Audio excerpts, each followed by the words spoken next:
ఇప్పుడు చంద్రబాబు నాయుడు గారు చూడండి, రోజు ఆయన హైదరాబాద్ నేనే కట్టానని చాలామంది సాఫ్ట్వేర్ మేధావులు కూడా, అంటే సాఫ్ట్వేర్లో బాగా పెద్ద పెద్దవాళ్ళు కూడా చంద్రబాబు నాయుడు గారు సాఫ్ట్వేర్ బాగా చేశాడని.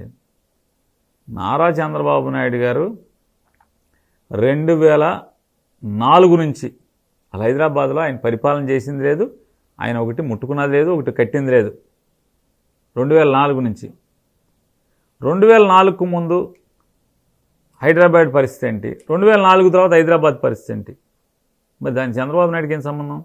కాకపోతే ఆయన రుద్ది ప్రతివాడు కూడా నిజమైన అంటే హిప్నటైజ్ చేస్తారు కదా, వశీకరణ. ఆ హిప్నటైజ్ చేసే ప్రతివాళ్ళు కూడా నిజమే కోసం అంటే చంద్రబాబు నాయుడు గారు హైదరాబాద్ కట్టాడు నిజమే కోసం అనుకుంటారు.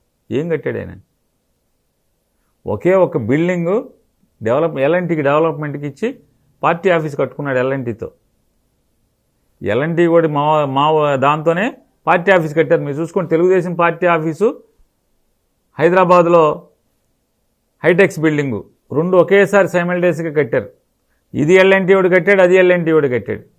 రాజధానిలో కట్టేవాళ్ళే ఇక్కడ పార్టీ ఆఫీస్ కట్టారు.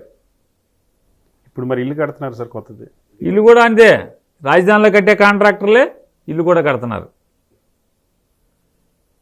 చంద్రబాబు నాయుడు గారికి అలవాటు. ఆయన 2004 నుంచి హైదరాబాద్ గురించి, హైదరాబాద్తో ఆయనకు సంబంధం లేదు.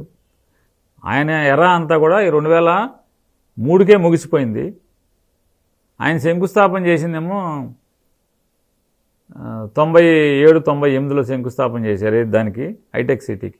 ఆ పార్కునేమో తయారు చేసింది ఏది, దాన్ని లేఅవుట్ చేసింది ఐటీ పార్క్నేమో నేదురుమల్లి జనార్దన్ రెడ్డి గారా శాంక్షన్ చేసింది ఆయన.